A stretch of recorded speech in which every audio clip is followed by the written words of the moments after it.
Hello, lovely podcast people. I hope you are well. A very quick podcast today, I should think. This one, if you're not a regular, if you wouldn't call yourself a fan of the podcast, this one probably isn't for you. Don't really know the exact topic. It's come from basically having a chat with some of the mentees in our mentoring lab. And I just thought it was quite useful information, but it's niche. So yes, that's why I've given that preface. One listener messaged me recently and said, I sent I think it was the creatine podcast to her dad, who's in his, 60s, 70s. And it's just cool. I love that people are, she said, he'll really like listening to that one. That's cool. I don't know, it's just good that people listen to stuff on TV. It's probably a reason I should be a bit more professional in these podcasts, but hey, I can only be myself. If I pretended to be really prim and proper, and then people's parents would be like, yes, the man on the radio said, or the man on the science-based information podcast, as opposed to some joker. Basically people on television, no matter what they say, just people believe it because it's on TV, even though 90% of the time they're clueless. Hashtag Dr. lol. Michael Mosley, who's never practiced a day of medicine in his life. But the whole doctor thing. Anyway, I'm off topic. What I wanted to talk about really, this is probably a wisdom episode. And it's come from essentially a practitioner whose client is adamant that Diet Coke, and I suppose the sweeteners within it, she's read somewhere they trick the body into thinking it's had sugar and causes an insulin release. I have got a thorn in my hand under the skin. Remember what I was saying about professional? Yeah. And he's kind of said, I've looked back through old M&U notes and in the mentoring lab, and I can't find anything showing this. And, it was my understanding that it doesn't, blah, blah, blah. I just wanted to check. She's adamant, da, da, da. And I said, and essentially, this individual's also very carb phobic and stuff like that. And so my response was, there's two parts to your question here. One, the science. And this bit's the really easy bit because the burden of proof is on the person making the claim. So if she's claiming, studies have shown, it's like, okay, show me the studies. And if it comes back to, I saw it on YouTube, this guy said, that's not adequate. This is the reason we have science. I've said this before. If we're having a scientific discussion, fantastic. If we're having a discussion based on beliefs, it's irrelevant. We're not playing. It's apples and oranges. We're not playing on the same playing field. The celery juice gimp. I've forgotten his name. Andrew something or other. Is it? Don't know. The medical medium goon. The one who waved his hands around Kim Kardashian's body and, I think I've got some heavy metal deposits in your kidneys. And there's this funny bit where I don't know what this was on, like Wives of Kardashian. I don't know, one of those programs. I don't know, does she have her own reality TV show? Anyway, he's in her kitchen or something. He waves his hands around her head and goes, yeah, no, nothing in there. And so the other woman, her sister, her friend, whatever, just bursts out laughing because he's basically gone, yeah, you've got no brains. But he realizes this is like, I can't believe they kept it on the show. Well, I guess, it's TV, isn't it? And then he gets all embarrassed. He's like, no, I mean nothing to be concerned about. Anyway, so waving his hands around. So, he's the celery juice guy. He's, it's a worldwide fad trend. People come into me and say, who says he's wrong and you're right? And I'm like, well, because there's no one's ever bothered to do a study on cancer and celery juice because it's so far beyond ridiculous that no one's going to do the study. There are scientists out there looking at stuff in Petri dishes to see if we can find stuff. This is, many drugs come from natural sources, etc. But The problem being is, like, if you want to believe a man who basically, he's a medical medium, he believes that spirits tell him stuff and he's then this vessel to teach us stuff. Now, I can't debate that from a scientific standpoint, one that we all understand. He can make up his own rules for reality. And if you want to go along that line, it's like, I'm not going to tell you what religion is right or wrong for you. If you have one, I'm not going to go, haven't you considered this other religion or no religion or whatever?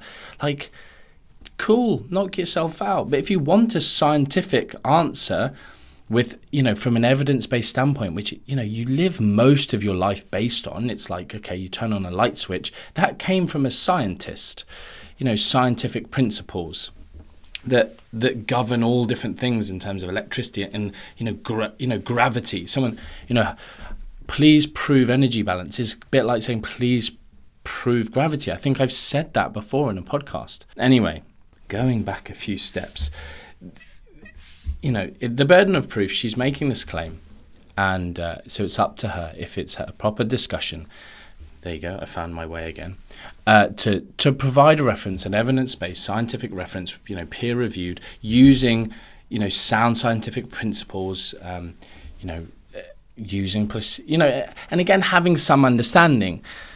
It's difficult when someone's like, debate Martin, why aren't you going to debate me? Like I've had gimps for years going, debate me. And I'm like, what's the point? Like, we can't debate because you're going to throw a study out and I'm going to go, yeah, didn't use a placebo, didn't use a control group. And you're going to go, yeah, no, but the study showed, and you don't understand the study well enough. Or they, I'm saying they, or, well, this one in rats and this one in mice and this study showed. I'm like, yeah, in a Petri dish.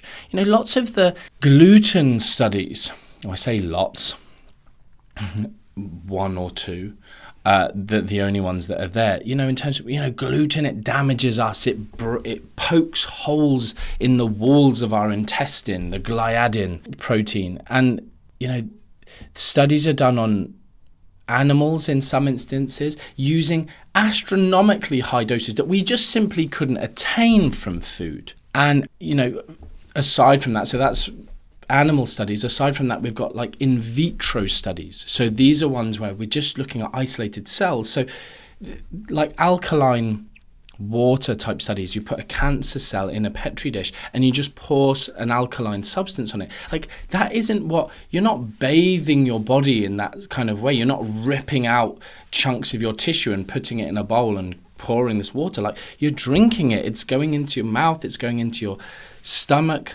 It's mixing with, the acidic environment of your stomach before it goes. Like, it's just silliness. So again, like putting cells in Petri dishes and exposing them to, the glutens is not what happens when you eat some pasta or a piece of bread and the way things are broken down. And the concentrations that are possible and all this kind of stuff.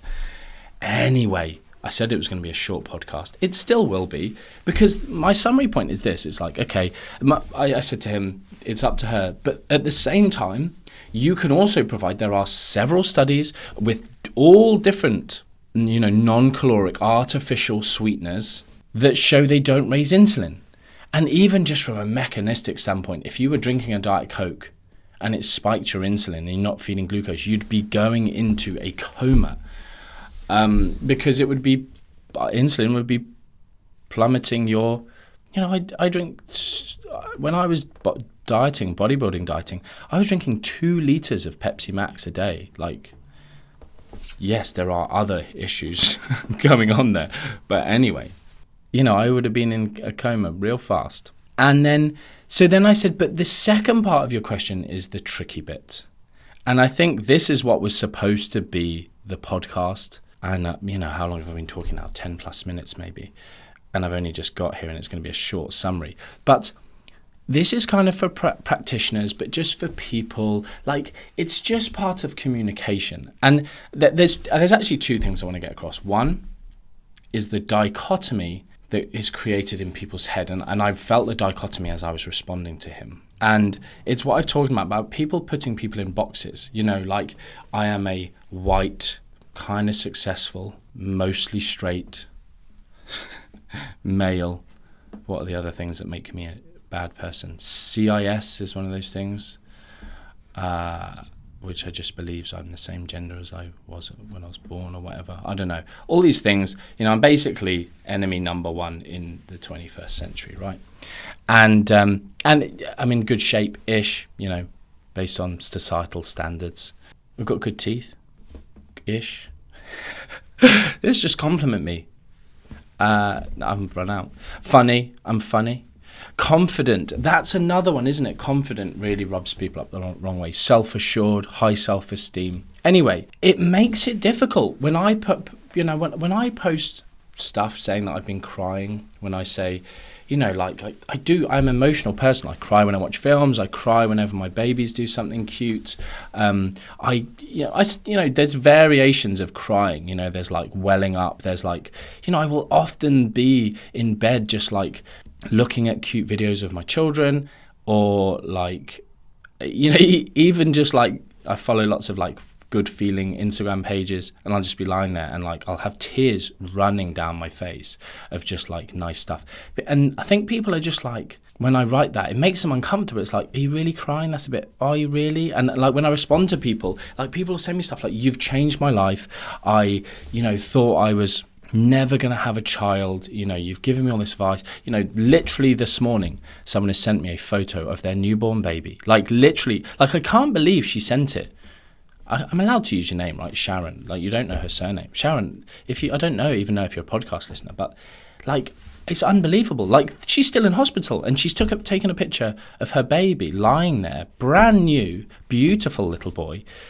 I posted it on my story. Like, this is like 4 a.m. this morning, just thanking me. And it's like, I well up. Like, it's unbelievable that I've been able to help in that way. Anyway, so this dichotomy is just different stuff, like the fact that I care about charity stuff, like the is it called the Vagrants Act in the UK? Like, I've been part of the petitions, kind of sharing it with people, privately. I haven't done it on my story. I always feel a bit awkward about that stuff. Just, it can get a bit much, can't it? And I get that. But, in terms of finding homeless people, like, this is stuff I do in my personal life. And it's just like, oh, you're just this joker who makes, who enjoys a sexual innuendo. And, you like going to the gym and taking your top off and taking pictures. You're arrogant, you're blah. That's what people look and see and judge. Anyway, my point of this being is like, and it links to some stuff I've heard said before about, like being a warrior. Don't be weak, be a warrior that's able to control it. Something like Joe Rogan sort of repeats that, and people use it on TikToks and whatever. But there's something to be said. Essentially, I said to him, do you really need to prove her wrong? Like, does it matter that she doesn't, like, you don't need to force her to have Diet Coke, right? So why do you need to convince her wrong? And then essentially I wrote, whilst, I'll give you the real, honest, transparent answer. I wrote, a reason to, if she's talking to your other clients and undermining you and leading other people astray, like, or posting on social media, sometimes there's a argument that, going and correcting that advice is good and it's helpful and you're stopping other people being misled. I said that is a reason to tackle this issue. And then I typed, showing her that she's an idiot is not a reason. And then I thought, she's not an idiot for believing that necessarily. Like, we're all idiots, let's be honest. But people, I say idiot very, what's the word? Loosely. No. Very easily. It's quite an insulting term to be called an idiot. And I'm like, but just, if we all just realise how we're just idiots, the world would be a better place. Learn to laugh at yourself. Learn to realise that you're an idiot, because we just are. We're emotional beings. We're idiots sometimes. Doesn't mean you're not intelligent. It's just, like in a relationship, have you never been an idiot? Yes, you have. So you're an idiot. You've got it within you. It's all part of us. Accept it. Move on. You'll be able to be a lot more happy. And you won't be so proud. Like, I know I'm an idiot. I know I'll make mistakes. And therefore, I'm not proud. I'm not scared to go, I was wrong. I used to think, like, this is the funny thing, right? Like, there are articles, or there were, I'm sure you can find stuff on the internet, me saying stupid stuff about insulin, because the internet doesn't die, which is a real shame sometimes. But anyway, so I changed it to proving her wrong, because that's still this, like, self-serving. Like some people just get off, like a lot of people get off on proving people wrong. Like it's a bit like, look at me, I'm the man, I'm the woman, I'm right, you're wrong.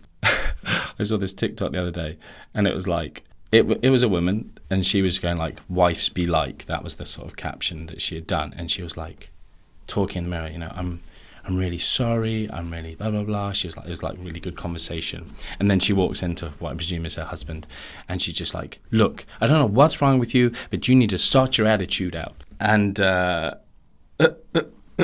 you know, it's just people are like that, right? And you can get off in it. So, you know, from one sense, I'm going that you may get a kick out of proving someone wrong. And it was just that there's two parts of this. One is just like this dichotomy that I just wanted to discuss because this is a throwaway podcast episode. And I just like to sort of point this out. I know there are certain listeners of my podcast who still haven't got me fully figured out. And it's just nice to just show a flavour of that. And then this second part of like when working with clients, and you know, a younger practitioner me would have felt it necessary to go, no, you're wrong, stop being dumb, stop being misled, I'm right, you're wrong, listen to me type scenario. Or even just not like that, it's like, I want to help you, like you're helpless, you're you know, misinformed, like you don't want to live your life being dumb type scenario. But realistically, does it matter? That was the kind of question I posed to him. Do you need to tackle this? Like, is it okay? Like, and when you come into the conversation like that, you can be a lot more compassionate. You can be a lot more sensitive to the situation of just, I really understand that you've heard this, you've seen this, you've maybe seen it in places that you hold in higher regard than myself as your nutritionist or whatever. And I get that. And I'm completely open to you finding those studies, like looking into that and sending them to me. Like I'll look at you with them. I'll do that on my own time, not during our, you know, consultations or paid sessions, whatever. You know, I'd love it if solicitors would do that. When you know, this bit's off the record, this bit's on me. You know, sometimes it's like. Anyway, this is so off topic. But being able to be more compassionate and just going, you know, I'm happy for you to hold that belief. I'm not trying to get you to drink Diet Coke. It was just, or any other diet drink. It was just, I want you to have that an option because the evidence shows to a small extent that maybe having these things can be useful during weight loss endeavors. For instance, they're certainly not necessary. I'm really happy for you to drink water. Fantastic. You know, end of discussion.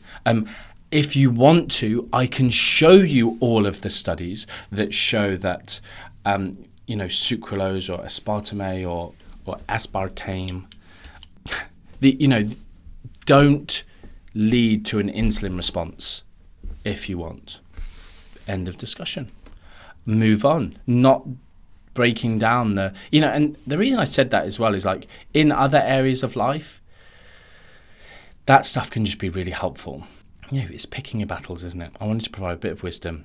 It's very specific to practitioners. You know, even specific to some of you who just like to just go and debate nutrition on the internet. Man, there's so many topics within here. I don't know what I'm going to call it. I hope you've enjoyed it. I hope there's been some funny moments, some insightful moments, some, you know, you've got some insight into research when you're down the pub and someone's telling you that you can't eat bread. You've got some stuff to talk about there. I hope you've got what you want out of my podcast today. Please leave a review on iTunes or whatever. Anyway, until next time, much love.